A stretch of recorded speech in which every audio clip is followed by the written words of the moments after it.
Salut les parents de chat, regardez-le. Votre adorable tyran à fourrure, étalé de tout son long sur le canapé, baignant dans un rayon de soleil. Il ne sort jamais, il ne voit jamais d'autres animaux. Sa vie, c'est le confort, les croquettes, et vous jugez en silence. Alors logiquement, vous vous dites, pourquoi s'embêter avec les vaccins et les vermifuges? Il est dans une bulle stérile, n'est-ce pas? Eh bien, et si je vous disais que cette bulle est aussi étanche qu'une passoire, et que cette idée reçue est l'une des erreurs les plus dangereuses que l'on puisse faire pour la santé de nos chats d'appartement. Aujourd'hui, on brise ce mythe une bonne fois pour toutes. Restez avec nous, vous risquez d'être très surpris. D'ailleurs, avant qu'on commence, dites-moi en commentaire comment s'appelle votre pacha d'intérieur. Ce mythe vient d'une logique qui semble implacable. Pas de contact avec l'extérieur, donc pas de risque de contamination. C'est simple, c'est rassurant. On imagine les maladies comme des monstres qui attendent derrière la porte, mais si la porte reste fermée, tout va bien. Sauf que le monde des microbes et des parasites est bien plus sournois que ça. Ce ne sont pas des cambrioleurs qui ont besoin d'une porte ouverte. Ils sont des passagers clandestins, des autostoppeurs microscopiques qui utilisent le principal pont entre le monde extérieur et votre chat. Vous, oui, vous, vos chaussures, vos vêtements, vos mains. Vous êtes le cheval de Troie potentiel dans votre propre forteresse. Et c'est là que toute la logique s'effondre et que la prévention devient cruciale. Commençons par le commencement, les vaccins. Le protocole de base, même pour un chat qui ne sort pas, inclut généralement une protection contre le typhus et le coryza. On les appelle les vaccins essentiels ou COR en anglais. Et ce n'est pas pour rien. Le virus du typhus félin ou panleucopénie est un véritable cauchemar. Il est extrêmement résistant dans l'environnement. Il peut survivre plus d'1 an sur vos sols, vos tapis, vos meubles. Et comment arrive-t-il là? C'est simple. Vous avez marché dans la rue, peut-être là où un chat errant malade a laissé des sécrétions. Vous rentrez chez vous, vous posez vos chaussures. Voilà, le virus est dans la place. Votre chat, curieux comme il est, vient renifler vos affaires et le tour est joué. C'est une maladie souvent mortelle, surtout chez les chatons. Penser qu'il est à l'abri juste parce qu'il ne va pas jouer dehors, c'est ignorer la nature invisible et tenace de cet ennemi. Parlons maintenant du coryza. C'est un nom un peu fourre-tout pour désigner un syndrome respiratoire causé par plusieurs virus et bactéries, principalement l'herpès virus félin et le calicivirus. On le compare souvent à un gros rhume humain, mais c'est bien plus grave pour un chat. Imaginez des éternuements constants, des yeux et un nez qui coulent, de la fièvre, des ulcères dans la bouche qui l'empêchent de manger. Le pauvre minou est KO. Et encore une fois, comment l'attrape-t-il? Exactement comme le typhus.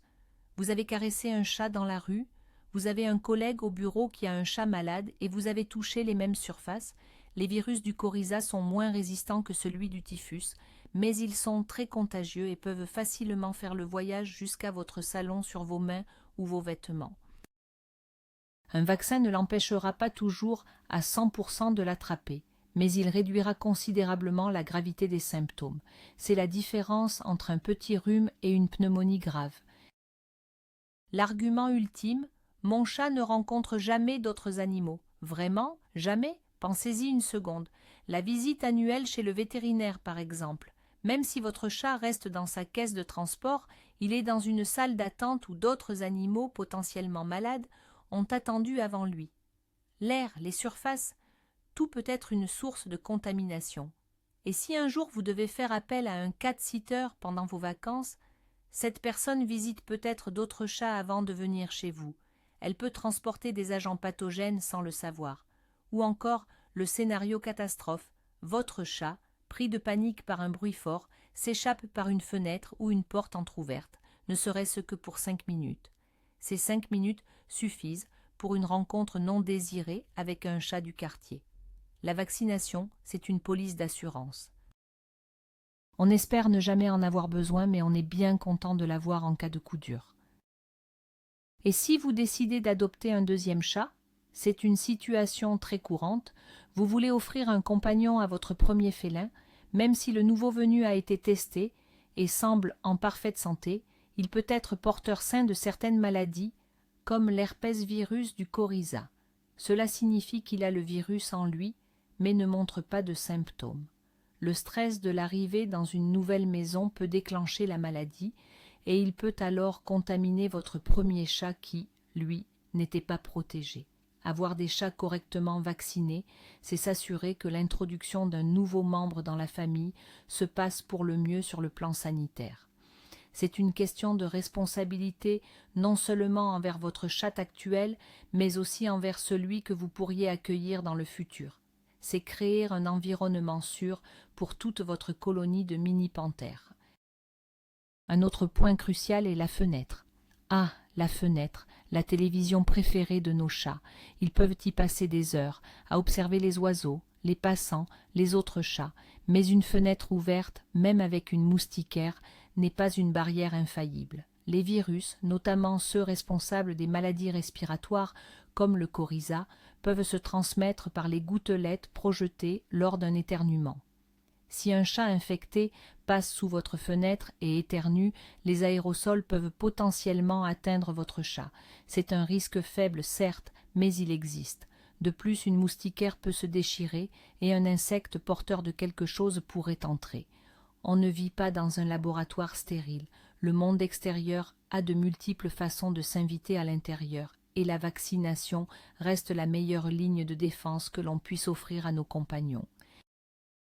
Passons maintenant au deuxième grand chapitre, les vermifuges, les parasites internes comme les vers ronds, Ascaris, ou les vers plats, Ténia. Là encore, la logique est la même. Mon chat ne chasse pas, ne mange pas de proie, donc pas de vers. Faux, archi-faux. La source de contamination la plus courante pour un chat d'intérieur, ce sont les puces. Et oui, vous ne le savez peut-être pas, mais les puces sont les hôtes intermédiaires du ténia le plus commun chez le chat. Il suffit que votre chat avale une seule puce en faisant sa toilette pour être infesté. Mais mon chat n'a pas de puce, me direz-vous. Êtes-vous certain? Car les puces, elles aussi, savent faire de l'autostop. Une puce ou même ses œufs peuvent s'accrocher à votre pantalon quand vous passez près d'un buisson, ou sauter sur vous depuis l'animal d'un ami que vous visitez. Une fois à la maison, le cycle infernal commence. Les œufs de vers rond, les fameux ascaris, sont une autre menace invisible. Ces œufs microscopiques sont présents dans les excréments des animaux infestés et peuvent survivre des mois, voire des années, dans la terre des parcs, des jardins ou même dans les bacs à sable. Vous marchez dessus sans vous en rendre compte, les œufs collent à la semelle de vos chaussures. Vous rentrez et votre chat, qui adore se frotter partout et faire sa toilette méticuleusement, va ingérer ces œufs. C'est aussi simple que ça. L'infestation peut passer inaperçue au début, mais peut conduire à des vomissements, de la diarrhée, un ventre ballonné, une perte de poids et un poil terne. Dans les cas les plus graves, une obstruction intestinale peut survenir. Le vermifuge régulier casse ce cycle et protège votre chat d'un inconfort certain et de problèmes de santé bien plus sérieux. N'oublions pas les insectes. Nos chats d'intérieur sont de grands chasseurs, de mouches, de moustiques, de papillons de nuit et parfois même de cafards ou de petits lézards qui ont eu le malheur de s'aventurer à l'intérieur. Or, ces petites bestioles peuvent elles-mêmes être des transporteurs de parasites.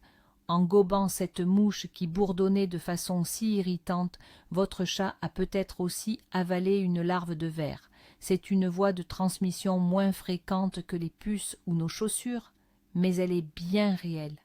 C'est une autre brèche dans l'armure de la forteresse appartement. Un traitement vermifuge régulier, prescrit par votre vétérinaire, est donc une mesure d'hygiène de base pour garantir que les talents de chasseur de votre félin ne se retournent pas contre sa propre santé. Un aspect souvent négligé est le risque pour les humains. Certaines parasitoses sont des zoonoses, c'est-à-dire qu'elles peuvent se transmettre de l'animal à l'homme. C'est le cas par exemple des larves d'ascaris. Si votre chat est infesté, il va disséminer des œufs microscopiques dans sa litière et potentiellement un peu partout dans la maison via son pelage. Les jeunes enfants, qui portent souvent leurs mains à la bouche après avoir joué par terre ou caressé le chat, sont particulièrement à risque. Même si les cas de maladies graves chez l'homme sont rares, le risque existe.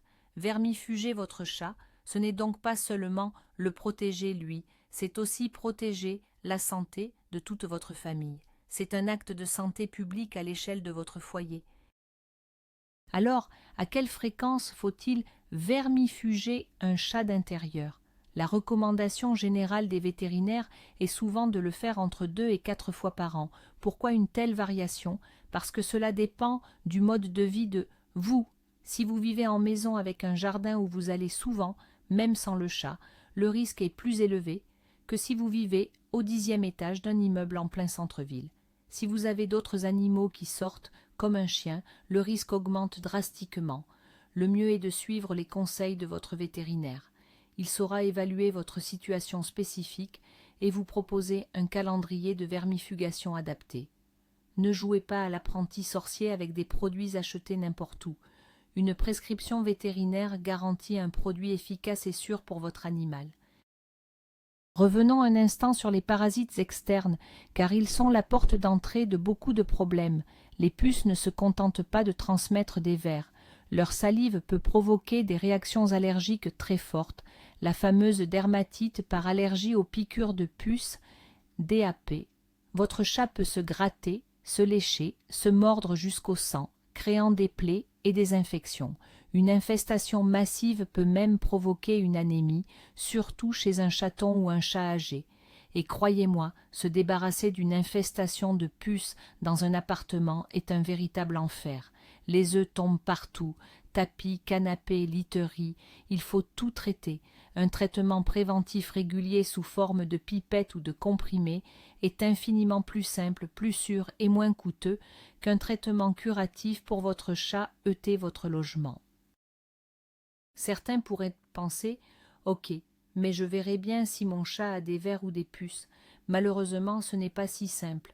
Un chat peut être porteur de vers sans montrer le moindre symptôme pendant des mois.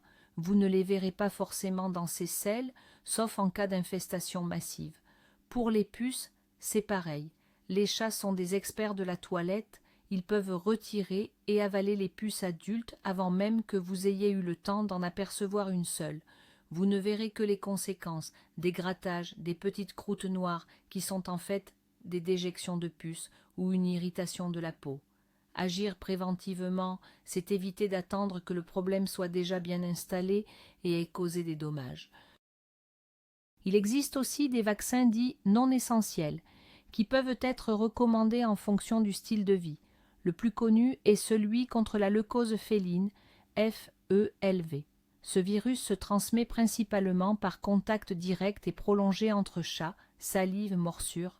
Pour un chat qui ne sort vraiment jamais et qui est le seul animal de la maison, ce vaccin n'est généralement pas nécessaire. Cependant, si votre chat a accès à un balcon non sécurisé, s'il pourrait un jour être en contact avec d'autres chats, par exemple, si vous envisagez une mise en pension, votre vétérinaire pourrait vous le recommander. C'est une discussion importante à avoir avec lui. Il est le seul à pouvoir évaluer le rapport bénéfice-risque pour votre animal. Un autre vaccin parfois discuté est celui contre la rage. En France, la rage est considérée comme éradiquée, donc ce vaccin n'est pas obligatoire pour un chat qui reste sur le territoire national et ne quitte pas son domicile. Cependant, il devient absolument obligatoire si vous prévoyez de voyager avec votre chat à l'étranger, même dans les pays de l'Union européenne. Il est également requis pour aller en Corse ou dans les DOM-TOM. De plus, si votre chat est susceptible de mordre ou griffer quelqu'un, un invité, un enfant, avoir un vaccin antirabique à jour peut simplifier énormément les démarches sanitaires en cas d'incident. C'est un point à considérer, même pour un chat d'intérieur strict. Le coût est souvent un argument pour ne pas vacciner ou traiter son animal. C'est cher et il ne risque rien, c'est un très mauvais calcul. Le coût d'un protocole de vaccination annuel ou d'un traitement préventif contre les parasites est dérisoire comparé au coût des soins vétérinaires nécessaires pour traiter une maladie comme le typhus ou une infestation de puces massive. Une hospitalisation pour typhus peut se chiffrer en centaines, voire milliers d'euros, avec un pronostic souvent sombre. Le traitement d'une DAP et de ses surinfections bactériennes coûtera bien plus cher que des pipettes antipuces. La prévention est l'investissement le plus rentable que vous puissiez faire pour la santé de votre chat et pour votre portefeuille. L'âge de votre chat est aussi un facteur. Les chatons sont extrêmement vulnérables car leur système immunitaire est immature. La primo-vaccination, les premières injections, est absolument fondamentale pour les protéger, qu'ils sortent ou non. De l'autre côté du spectre, les chats âgés ont un système immunitaire qui peut s'affaiblir. Maintenir leur rappel de vaccin à jour est essentiel pour les aider à se défendre contre les infections. Ne pas le faire, c'est les laisser sans défense au moment où ils sont le plus fragiles. L'immunité conférée par les vaccins n'est pas éternelle, d'où l'importance des rappels réguliers tout au long de leur vie. Pensez à la visite de vaccination comme un bilan de santé annuel. C'est bien plus qu'une simple piqûre. Lors de cette consultation, le vétérinaire va réaliser un examen complet de votre chat. Il va écouter son cœur et ses poumons, palper son abdomen, vérifier ses dents, ses yeux, ses oreilles, son poids. C'est l'occasion de détecter un problème de santé débutant, comme un souffle au cœur, une maladie rénale ou un problème dentaire, bien avant qu'il ne devienne grave. C'est un moment privilégié pour poser toutes vos questions sur son alimentation, son comportement. Sauter la vaccination, c'est aussi sauter ce bilan de santé préventif qui peut littéralement sauver la vie de votre compagnon. Et si vous avez des plantes à la maison ou si vous aimez jardiner sur votre balcon, la terre que vous utilisez peut contenir des œufs de parasites. Votre chat, qui adore se prélasser dans les pots de fleurs aux grandes dames de vos plantes, peut s'infester de cette manière. C'est encore une porte d'entrée insoupçonnée pour les vers. Même le terreau stérile acheté en magasin peut, avec le temps, être contaminé par des insectes ou de la poussière venant de l'extérieur. La seule véritable sécurité est un traitement interne régulier. Il n'y a pas d'environnement à risque zéro, seulement des environnements à risque plus ou moins élevé. Et le vôtre n'est pas une exception. Les mentalités évoluent, heureusement. De plus en plus de propriétaires comprennent l'importance de ces gestes préventifs. Les vétérinaires adaptent aujourd'hui les protocoles de vaccination à chaque animal. On ne vaccine plus à l'aveugle. On évalue le mode de vie, les risques réels et on propose un plan de protection sur mesure. Ne voyez pas ces traitements comme une contrainte, mais comme la meilleure preuve d'amour que vous puissiez offrir à votre chat. C'est lui donner toutes les chances de vivre une vie longue, saine et confortable à vos côtés, à l'abri des dangers visibles et surtout invisibles. En résumé, la maison n'est pas une bulle magique. Les microbes et les parasites sont des experts en infiltration. Ils utilisent de nos chaussures, nos vêtements, les insectes volants et même l'air pour atteindre leur cible. Croire qu'un chat d'intérieur est invulnérable est une illusion dangereuse. Les vaccins contre le typhus et le coryza le protègent de maladies potentiellement mortelles, tandis que les vermifuges et les antiparasitaires externes le gardent à l'abri d'ennemis sournois qui peuvent dégrader sa santé et son bien-être. Faire l'impasse sur ces protections, c'est jouer à la roulette russe avec la santé de celui qui compte sur vous pour tout. C'est un petit effort pour une immense tranquillité d'esprit. Voilà, le mythe est officiellement pulvérisé. Votre appartement n'est pas Poudlard. Il n'y a pas de sortilège de protection magique autour. Les vrais dangers pour nos chats d'intérieur sont souvent ceux qu'on ne voit pas. Mais maintenant, vous savez que vos chaussures peuvent être des taxis à virus et que cette mouche innocente pourrait être un cheval de Troie rempli de parasites. Protéger nos chats, c'est notre mission principale en tant que leurs humbles serviteurs. C'est un petit geste pour nous, mais une armure invisible pour eux, qui leur assure une vie longue et en pleine santé, à nous réclamer des caresses et à faire tomber des choses des étagères. Et malgré toutes leurs bêtises, c'est pour ça qu'on les adore. Non. Si cette vidéo vous a été utile et que vous allez vérifier le carnet de santé de votre chat dès maintenant, mettez un pouce en l'air. Abonnez-vous pour ne plus jamais tomber dans les pièges des mythes félins. Et la question du jour, quel est l'endroit le plus insolite où vous avez retrouvé votre chat caché à l'intérieur?